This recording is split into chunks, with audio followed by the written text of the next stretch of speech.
Algunas escenas de este programa han sido recreadas. Un banco es robado. No hay testigos. Su presidente desapareció sin dejar rastro. Cuando un cadáver apareció, la investigación criminal aumentó de forma seria. Los agentes federales se dirigieron a un pequeño pueblo que se encontraba atemorizado. La evidencia se acumula, no tienen sospechosos evidentes. El centro de comercio es bombardeado. Ted Kaczynski es arrestado. Fugitivo a un prófugo.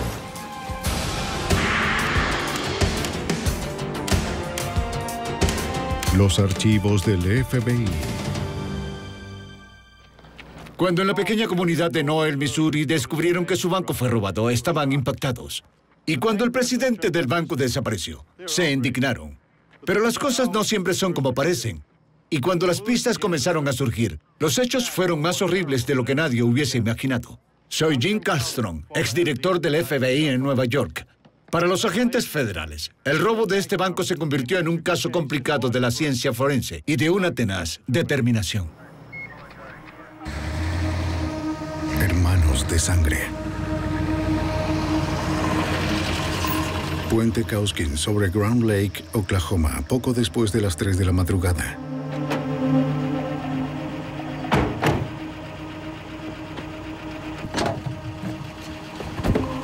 El lago es famoso por su navegación y la pesca. Pero esta noche será la escena de algo mucho más siniestro.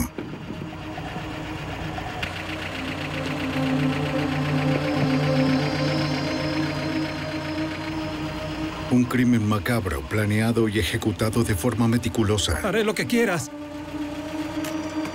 Un asesinato a sangre fría que destrozará la tranquilidad del pueblo de Noel, Missouri. ¡No, no, no!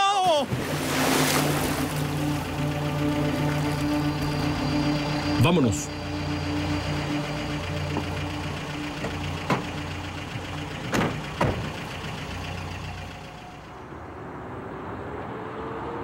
Ubicado hacia la parte suroeste de Missouri y hogar de unos 1,200 residentes, Noel es una comunidad orgullosa de sus encantos pueblerinos y bajo índice criminal.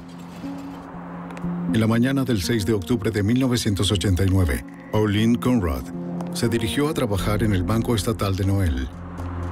La primera tarea del cajero al llegar es abrir la puerta principal.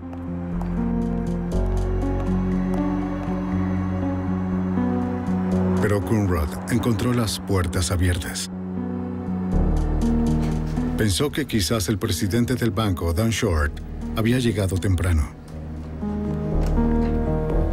Pero mientras recorría el banco, no vio a nadie.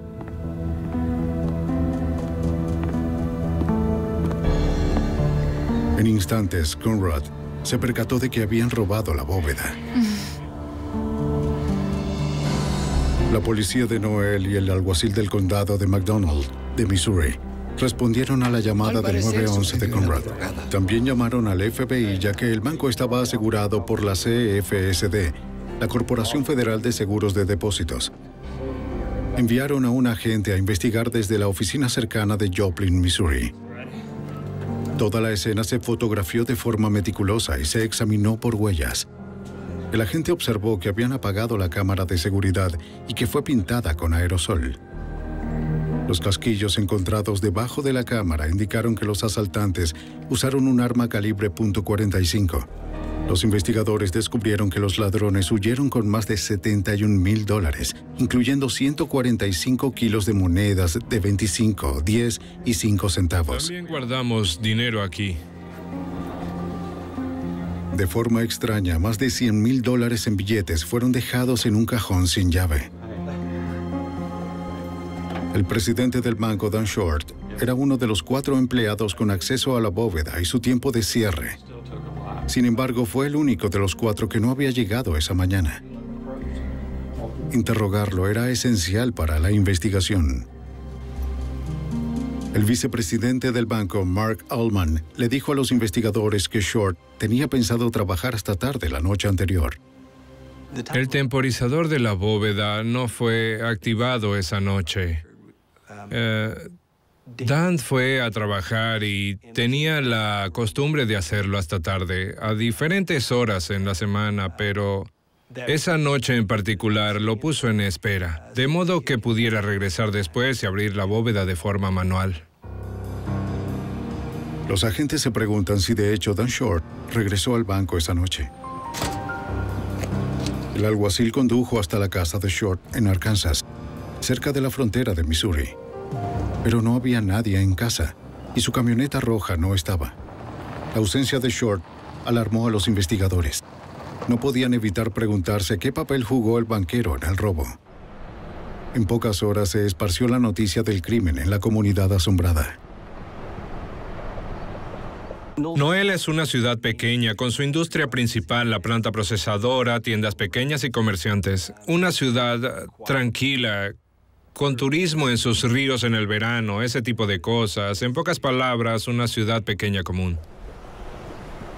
Estos tipos de crímenes no sucedían aquí.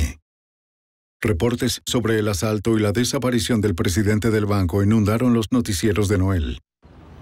Los investigadores recibieron muchas llamadas de la comunidad ofreciendo ayuda.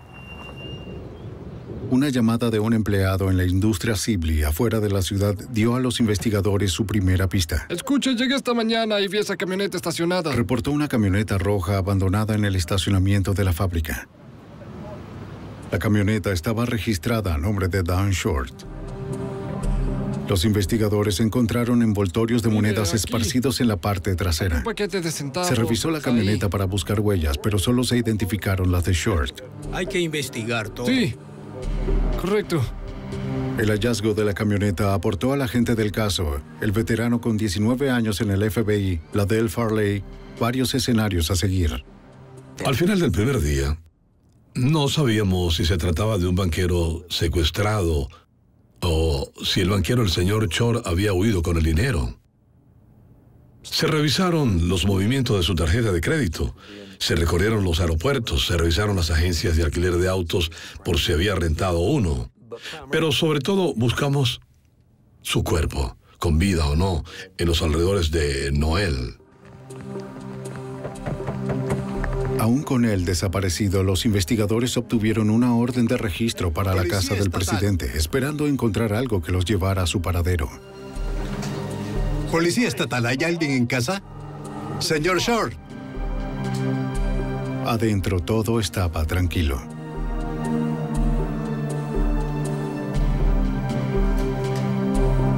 Oficial, observe esto.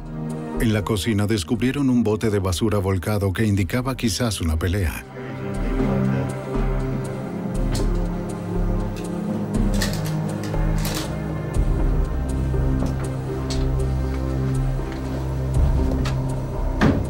Revisaron cada habitación. Mike, ven un momento.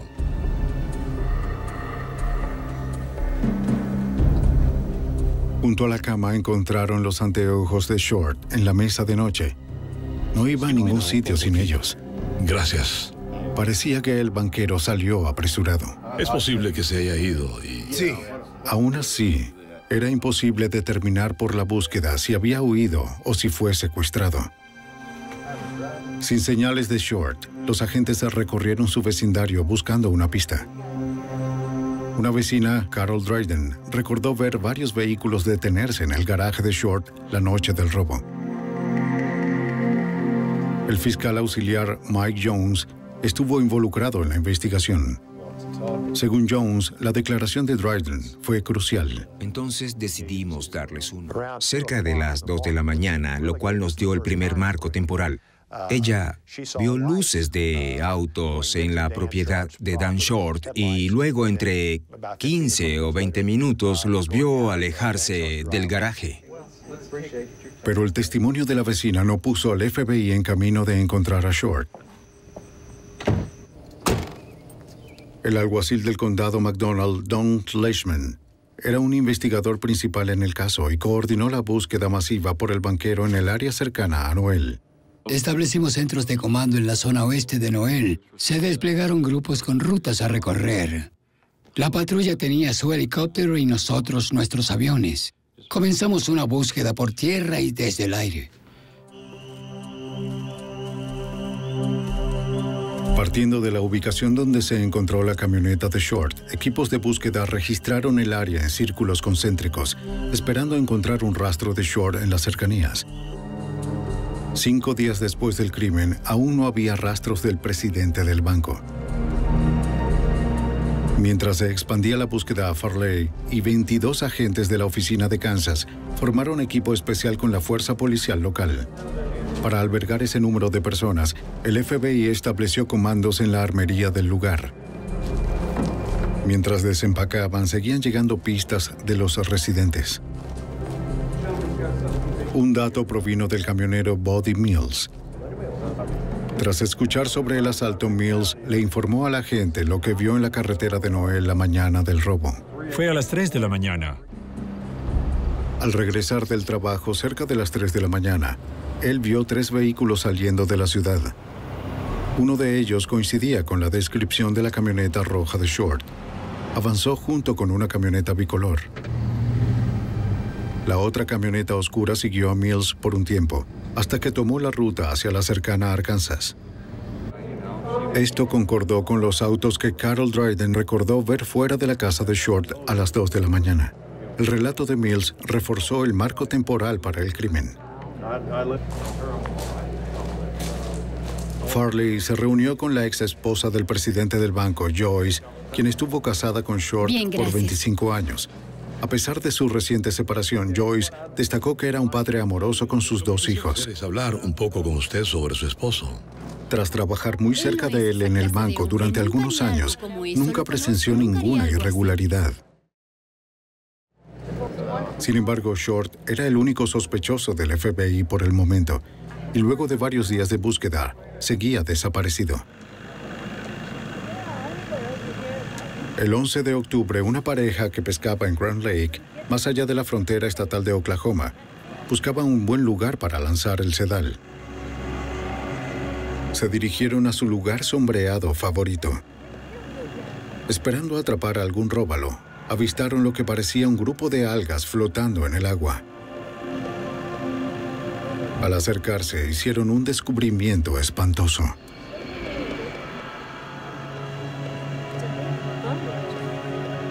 Debajo de la superficie vieron la cabeza y los brazos de un cuerpo sumergido.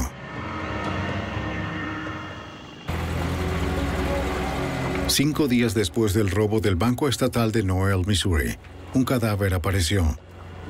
2 empleados del puerto deportivo lo arrastraron hasta la orilla. El cuerpo estaba muy descompuesto, pero el forense determinó que el hombre llevaba muerto 5 días.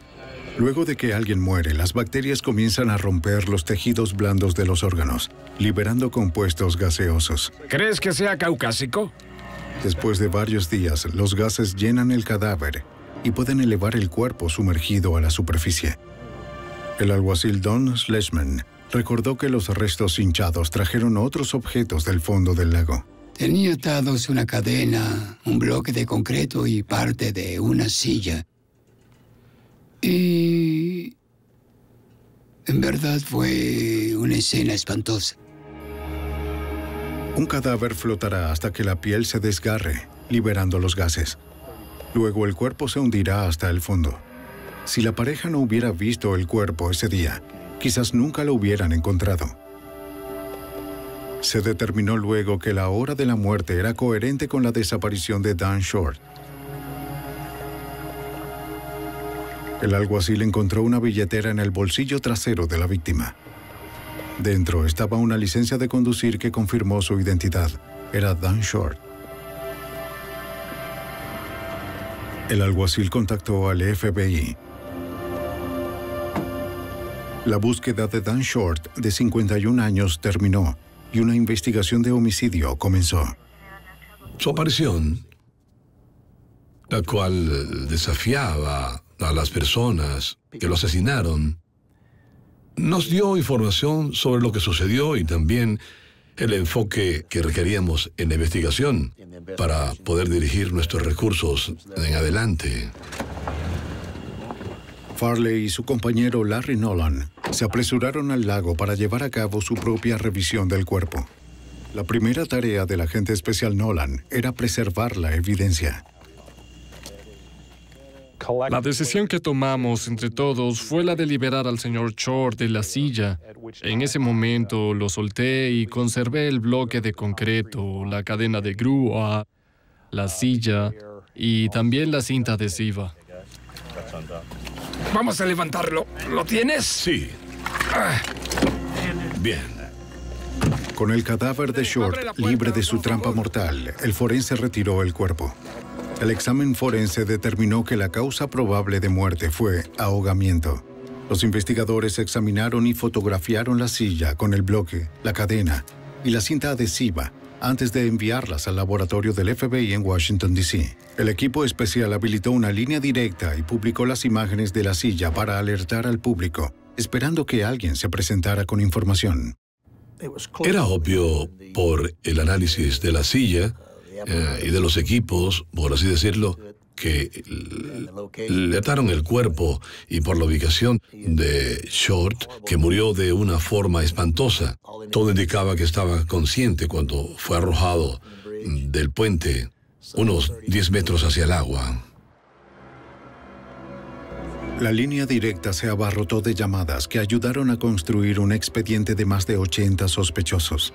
Según el alguacil Don Schlesman, un dato prometedor provino de un interlocutor anónimo, quien instó a los investigadores a que interrogaran a dos hermanos, Joe y Shannon Agofsky. La central del Departamento de Policía de Joplin recibió una llamada anónima de alguien que dijo que los Agofsky tenían muchas monedas en su posesión, y muchas eran las monedas desaparecidas del banco. El FBI rastreó a Joe Agofsky, de 23 años, en un depósito de chatarra en el sur de Noel. El dueño señaló a los agentes hacia donde Joe trabajaba en su auto. Sí, claro. Está trabajando allá en el patio. ¿Es el del chaleco negro? Sí. Bien, gracias. ¿Cómo estás? ¿Eres Joe Agofsky? Sí, señor. Joe dijo que la noche del robo estuvo en la casa de su novia a más de 64 kilómetros de Noel. ¿Podemos hablar con ella? ¿Vive por aquí en el área? Sí, señor. Bien, excelente. También estamos interesados en unas armas calibre .45. Se mostró colaborador y les dijo que tenía dos armas calibre .45. El mismo calibre del arma que se usó para hacer disparos en la cámara de seguridad. Le preguntaron si podían probar las armas. Joe aceptó e indicó a los investigadores que las armas estaban guardadas en su casa. Su hermano Shannon, de 18 años, estaría allí para atenderlos. ¿Dónde está la mesa de tu hermano? Ahí. Cuando los agentes llegaron, Shannon Agofsky les mostró dónde tenían las armas guardadas. Shannon le dijo a los investigadores que la noche del asesinato estaba en la casa de su madre, donde aún vivía en el momento del crimen. Muy bien. No hay problema si no las llevamos a la comisaría. Después de disparar ambas armas, los agentes enviaron los casquillos al laboratorio del FBI. Los examinadores determinarían que no coincidían con las encontradas en el banco. Para el agente Farley, era un callejón sin salida. Ambos expresaron su deseo de ayudar en la investigación si podían. Ambos tenían coartadas para la noche del crimen. Debido a esto, centramos nuestra atención en otra dirección, a otros sospechosos. Es decir, los hermanos Agofsky parecían no estar involucrados en este crimen. De vuelta a Grand Lake, Oklahoma, donde se recuperó el cuerpo de Short 2 días antes, el residente Roddy Foreman estaba pescando con su hijo e hija cuando hizo un descubrimiento curioso en la orilla. Encontramos una clavija de madera, como el soporte de una silla, y eso estaba fuera de lugar.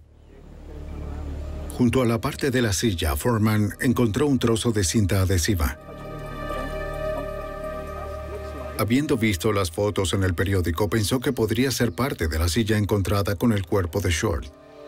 envió a su hijo a buscar bolsas plásticas en su casa para preservar su hallazgo. El alguacil Don Schlesman y su compañero condujeron hasta Oklahoma para interrogar a Foreman sobre su descubrimiento. Me preguntaron, ¿tienes una pieza de evidencia? Y les dije, no sé si es evidencia, encontré un trozo de cinta adhesiva.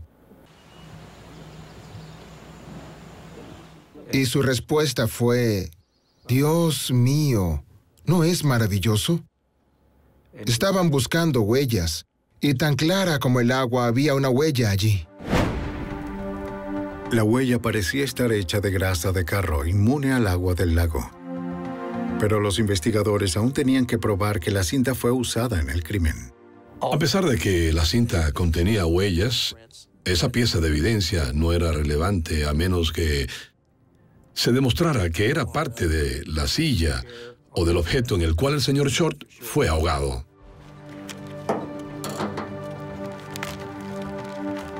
Para probarlo, los examinadores del FBI tendrían que hacer coincidir el adhesivo y las hebras de este trozo de cinta con la cinta encontrada en la silla. Pero tomaría semanas. Hasta entonces, el FBI y los investigadores locales seguían sin tener un sospechoso principal para el crimen. Una semana después del robo del banco de Noel, Missouri, y el asesinato brutal de su presidente Dan Short, el FBI recuperó el cuerpo de Short, el artefacto asesino y una posible huella de un lago cercano. Los investigadores rastrearon llamadas de residentes dispuestos a ayudar, pero que también temían hacerlo. Dada la forma en que el señor Short fue asesinado, y a pesar de que los ciudadanos del lugar estaban muy preocupados y querían ayudar, algunos se negaban a hacerlo por temor. Por lo tanto, algunos de los testigos no se presentaron. Lo hacían a veces por la insistencia de algún amigo o compañero. Farley recibió una llamada de un hombre que afirmó que un amigo podría tener información sobre la cadena de grúa enrollada en la silla, donde ahogaron a Dan Short. El nombre del amigo era Wayne Butane. Butane era dueño de una cadena de grúa que fue robada hacía poco. Aunque notificó a la policía, la cadena nunca fue recuperada. Sospechaba que los Agofsky la robaron. Farley le mostró a Butane las fotos de la cadena que los investigadores recuperaron del lago. Butane la identificó como la suya. Reconoció el daño en la polea. Vio el dispositivo por última vez en la casa de Sheila Agofsky, donde antes vivió. Butane aceptó hacer la prueba del polígrafo y la pasó. Otro acontecimiento importante en el caso fue la comprobación de que la cadena de grúa que estaba amarrada con cinta a la silla era propiedad de Wayne Butane, que la dejó en la residencia de Sheila Agofsky unos días antes del asesinato del señor Short. Basado en la declaración de Butane, Farley decidió interrogar de nuevo a los Agofskys. Al acercarse a la casa de su madre, observó una camioneta vieja en el frente. Coincidían mucho con la descripción de uno de los vehículos que Buddy Mills vio la noche del robo al banco.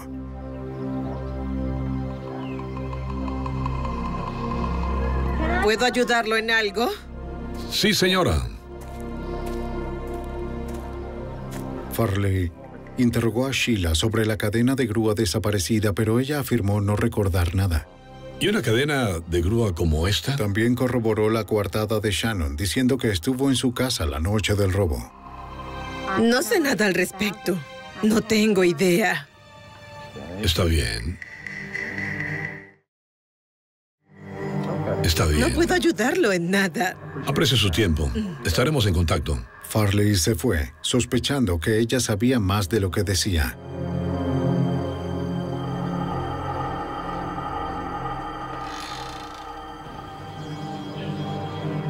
Les pidió a los hermanos que dejaran sus huellas, esperando que coincidieran con la encontrada en la cinta adhesiva. Joe Agofsky compareció. Cuando le preguntaron por la cadena, le dijo a Farley que recordó verla en la casa de su madre. Sin embargo, no sabía que había sido de ella. Días después, Farley regresó a la casa de Sheila Agofsky. Soy el agente especial Farley. Ahí encontró a Shannon con un amigo con el nombre de Gunn Sanders. Tras haber conseguido las huellas de Joe, Farley trató de convencer a Shannon de dar las suyas también. Facilitaría mucho las cosas. Quizás te eliminaría como sospechoso. Joe Agofsky fue muy colaborador y dejó sus huellas al pedírselas, sin dudarlo. Mientras que Shannon fue evasivo e indeciso. No tenía intenciones de colaborar. Gunn Sanders observó con detenimiento. Shannon repitió la historia de su madre, indicando que no sabía nada sobre la cadena de grúa. Los veré luego, muchachos. Le prometió a Farley que iría luego a la comisaría a dejar sus huellas, pero nunca apareció.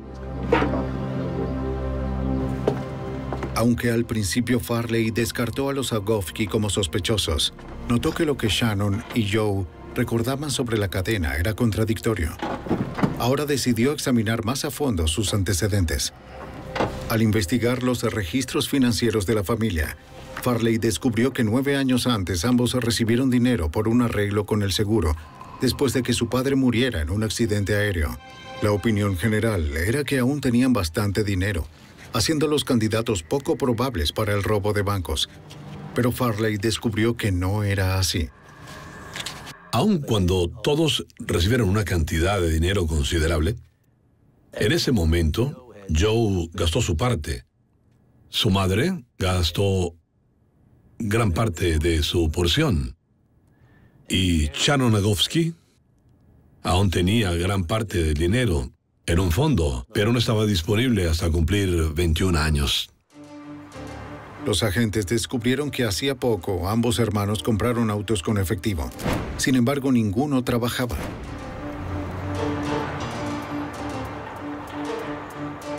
Los investigadores también determinaron que Shannon, de 18 años, gastó más de $5,000 desde el robo. A pesar de que los gastos de los hermanos Agofsky parecían sospechosos, Farley seguía sin una prueba sólida que los conectara al robo y al asesinato. Al revisar los informes policiales y las declaraciones de los testigos, hizo una nueva conexión. El conductor Buddy Mills dijo haber visto 3 vehículos dejando Noel en la noche del robo. Eso indicaba que había un posible tercer sospechoso. Si 2 de los vehículos fueron conducidos por los hermanos Agofsky, quizás el otro fue conducido por uno de sus amigos. Farley recordó al joven que conoció en la casa de Agofsky el día que interrogó a Shannon, Gunn Sanders. Sanders era un reciente compañero de cuarto de Shannon. Farley lo rastreó hasta la chatarrería. El compañero más cercano que pudimos identificar de Shannon y de Joe Agofsky era Gunn Sanders. Sí, lo recuerdo, claro. Se descubrió que Gunn era buen amigo de Joe y Shannon desde antes y después del robo y del asesinato. Pero Sanders dijo que no sabía nada del robo y del asesinato, aunque no ofreció ninguna coartada para la noche del robo. Farley decidió interrogar de nuevo a Shannon, esta vez con una máquina de polígrafo. Lo que debes saber de esta prueba es que no será dolorosa. La prueba fue realizada en una habitación de motel por un técnico de Springfield, de la capital de Missouri. Los investigadores usan el polígrafo como una herramienta para descartar a posibles sospechosos. La máquina monitorea las reacciones de estrés del sujeto en 3 maneras. Las ondas ajustadas al pecho registran el mínimo cambio en la respiración. Electrodos de bajo voltaje colocados en los dedos detectan humedad en la piel. Y una pulsera en el brazo mide los cambios en la presión sanguínea. El interrogatorio basado en el principio de respuesta de lucha o huida. Necesitaré que no te muevas. Cuando el cerebro percibe una amenaza psicológica o física, el cuerpo reacciona aumentando la presión sanguínea, el ritmo cardíaco y la respiración. Se le preguntó a Shannon Agofsky sobre Dan Short, el robo y el asesinato. ¿Le robaste una cadena de grúa a Wayne Button? No. ¿Asesinaste a Dan Short? No. Basado en su reacción fisiológica, el forense determinó que el hermano menor estaba mintiendo sobre su conocimiento del crimen. Era obvio para Farley que de alguna manera Shannon estaba involucrado, pero necesitaba más evidencia contundente para presentar cargos. En diciembre de 1989, los Agofsky fueron citados a presentarse frente a un jurado para responder unas preguntas bajo juramento. Cada miembro de la familia dio testimonio por separado.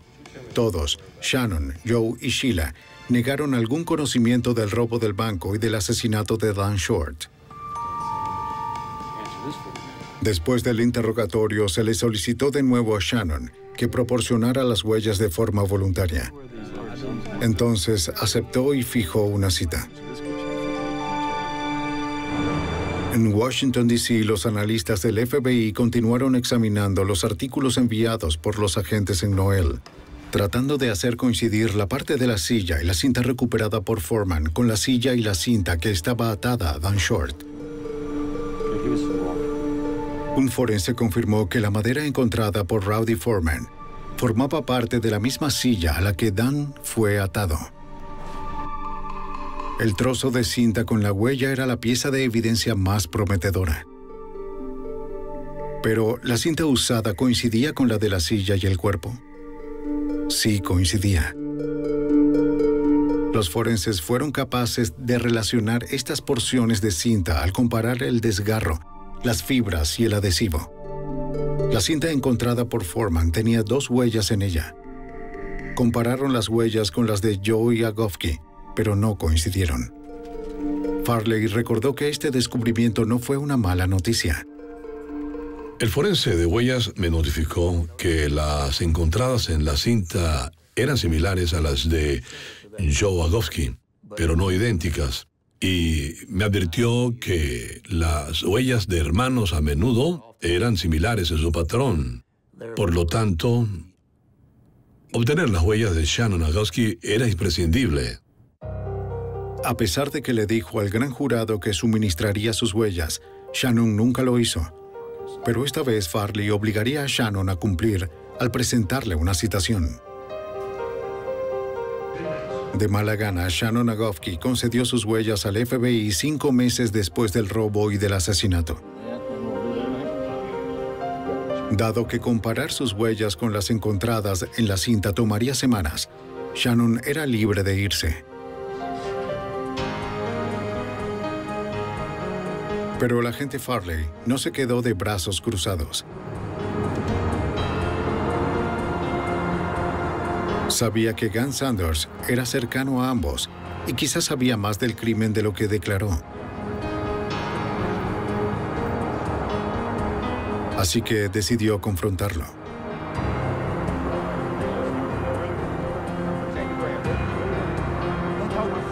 Hablaré con él un momento. Le dijo a Sanders que si era inocente y sabía del crimen, debía cooperar con la investigación.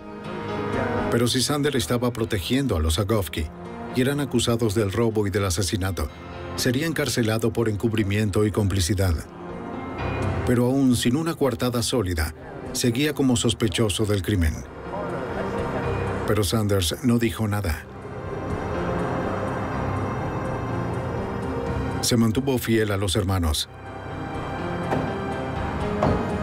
Farley pensó que quizás Sanders estaba ocultando su culpa con su silencio. El agente Farley prosiguió con Joe y Shannon Agofsky como los principales sospechosos en el robo y en el asesinato. Las huellas de Joe fueron comparadas con las encontradas en la cinta del artefacto homicida. No coincidieron. Mientras los investigadores esperaban los resultados de Shannon, se descubrieron unas huellas parciales en la cinta.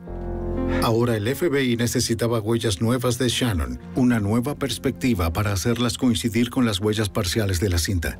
Pero Shannon no se encontraba en ninguna parte. Farley esperaba encontrar a Shannon a través de un amigo de los hermanos, Gant Sanders. El agente también sospechó que Sanders podría ser el cómplice sin identificar. Pero cooperar con el FBI sería traicionar a sus viejos amigos. Al fin, en junio de 1990, esperando limpiar su nombre, Sanders contactó a Farley, con deseos de hablar.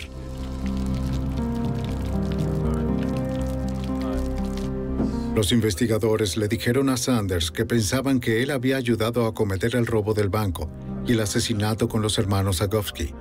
Pero Sanders afirmó que no tenía nada que ver con el crimen. Sin embargo, sí admitió su participación en un incidente más reciente. Una noche de finales de diciembre de 1989, Shannon y Joe Agofsky irrumpieron en una casa en Missouri y robaron varios rifles. Los hermanos se reunieron con Sanders más tarde esa noche ajustando la segunda parte de su plan de acción. Al día siguiente, Sanders y Shannon condujeron más allá de la frontera con Arkansas y vendieron las armas. Era una infracción federal. Sanders recordó otra ocasión cuando los hermanos trataron de convencerlo de participar en otro crimen más violento.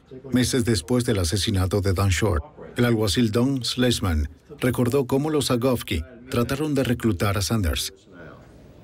Y le dijeron, no haremos más cosas infantiles. Vamos a asaltar un lugar y quizá haya disparos, porque tienen guardias armados. Y si en verdad no quieres matar a nadie, mejor nos lo dices para llevarte de vuelta a casa.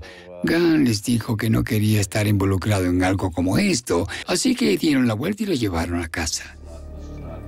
Al cooperar con el FBI, Sanders hizo un trato por su papel en la venta ilegal de armas y fue puesto bajo libertad condicional.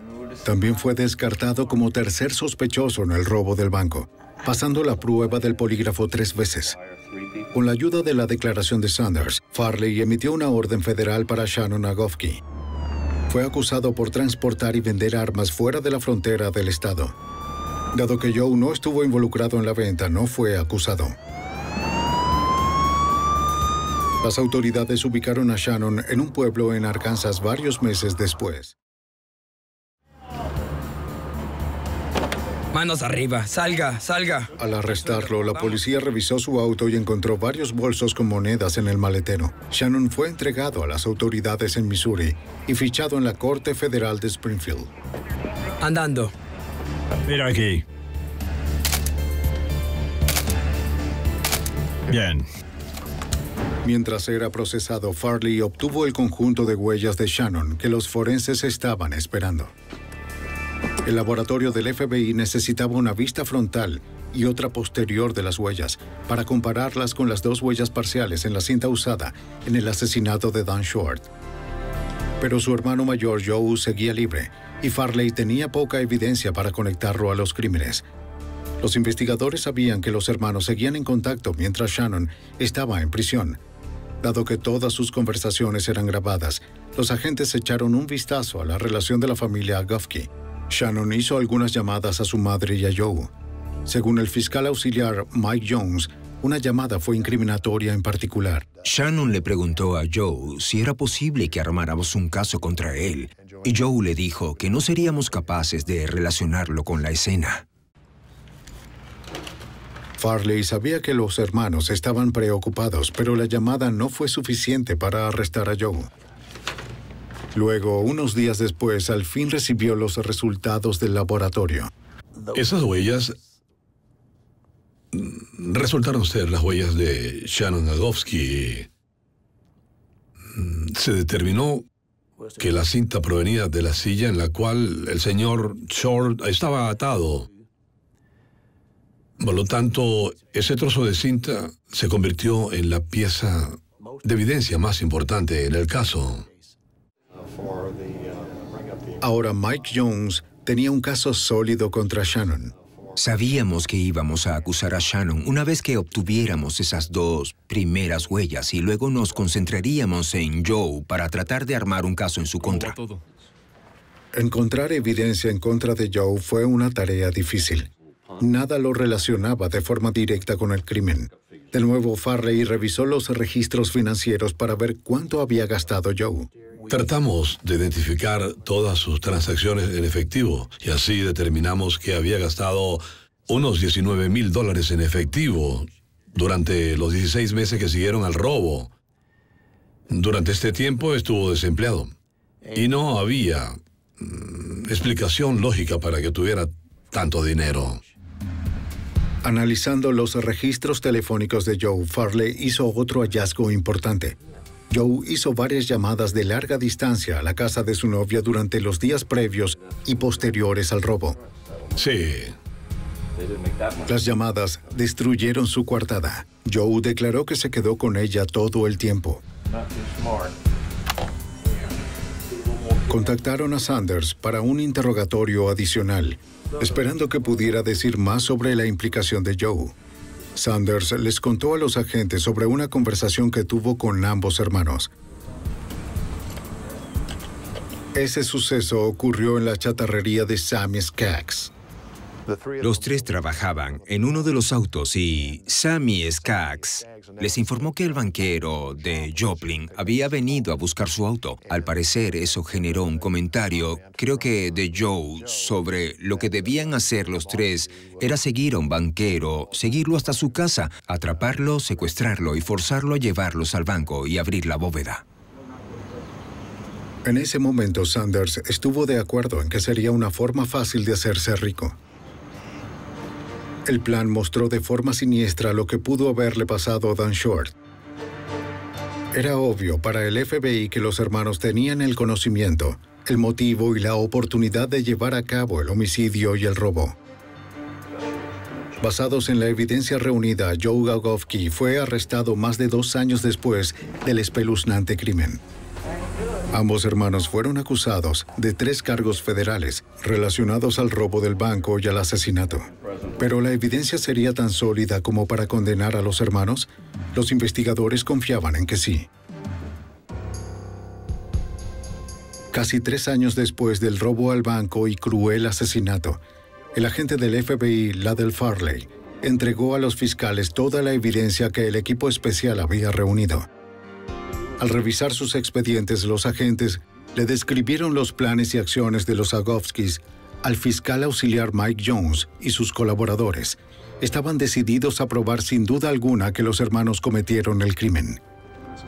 El FBI descubrió que Joe Agofsky, al requerir información sobre la oficina del banco, había abierto una caja de depósitos semanas antes del crimen. El vicepresidente del banco, Mark Allman, les dijo a los investigadores que Joe tenía especial interés en Dan Short. Insistió en preguntar quién era Short y dónde vivía. Es nuestro presidente. ¿Quieres conocerlo? No, gracias. Solo preguntaba quién era. Al regresar a casa, Joe dibujó planos del banco y planeó el crimen con Shannon. Decidieron hacer el trabajo antes del amanecer para que no hubiera testigos. Entrarás por la puerta principal. Una vez dentro, quiero que inhabiliten las cámaras. De acuerdo, bien. Para entrar a la bóveda, necesitarían a alguien que tuviera las llaves y supiera la combinación. Para eso secuestrarían a Dan Short, el presidente del banco, y lo obligarían a abrir la bóveda. Después, necesitaban asegurarse de que nunca más hablara. Así que una vez que tengamos esa combinación, será... Pensaron que sería dinero fácil. La vida sería buena con su nueva fortuna. Ahora limpiemos esas armas. En las primeras horas del 6 de octubre, Joe y Shannon Agofsky pusieron su plan en marcha. Actuando como un vigía estaba un cómplice no identificado, quien condujo la camioneta azul. Era el mismo vehículo que la vecina Carol Dryden recordó ver cerca de la casa de Short una semana antes de su secuestro. Los hermanos cargaron la camioneta de su madre con el equipo que necesitarían para cometer el crimen. Alrededor de las 2 de la madrugada llegaron a la casa de Dan Short, un viaje corto a través de la frontera con Arkansas.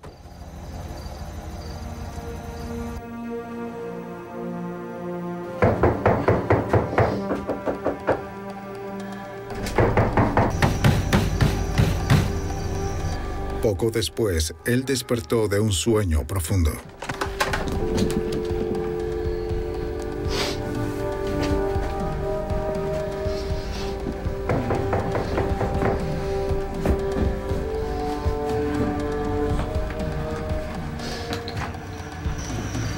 ¿Quién es? Los intrusos serían las últimas personas que vería. ¡Que no escape! Short trató de huir, pero no tuvo oportunidad con los hermanos y su cómplice. ¿Dónde están las llaves? ¡Dios mío! ¡Las llaves! ¿Qué llaves? Lo amenazaron con matarlo a menos que entregara sus llaves del banco. ¡No me hagan daño! ¡Tengo hijos! ¡Cállate! Silenciándolo, los intrusos arrastraron afuera a Short.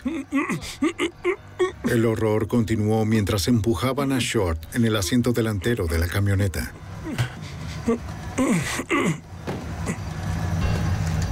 Cada criminal condujo uno de los vehículos, incluyendo la camioneta roja de Short, mientras se dirigían al banco. El agente Farley y los fiscales continuaron reconstruyendo los eventos del 6 de octubre.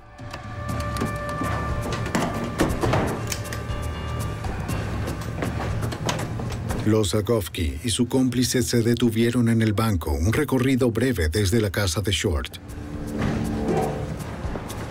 Arrastrando a su rehén, los ladrones abrieron la puerta principal del banco y entraron con rapidez. Las alarmas no sonaron porque Short había pasado por alto a activarlas. Nadie sería capaz de imaginar lo que estaba a punto de suceder. Vamos, al escritorio. Después de arrancar la cinta adhesiva de su boca, llevaron a Short a la bóveda y tomaron las llaves de la caja. Luego lo obligaron a decirles la combinación. 43 derecha. Está abierta. Una vez dentro, tomaron todo lo que estaba a su alcance y se largaron. ¡Vamos o te vuelo la cabeza! ¡Andando! Arrojaron el dinero a la camioneta. Temiendo por su vida, Short cumplió con cada una de sus demandas, pero los ladrones lo golpearon con la pistola y lo dejaron inconsciente. En su camino hacia las afueras de Noel, Buddy Mills se cruzó con los hermanos. Después de pasar la intersección, los tres vehículos aceleraron, los dos primeros dirigiéndose a Grand Lake.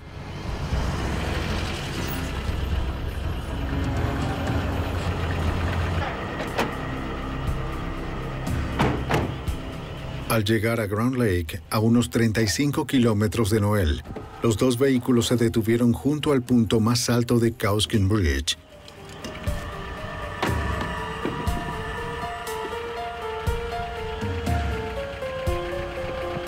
Allí, Shannon y el cómplice desconocido se prepararon para matar a Short, ahogándolo.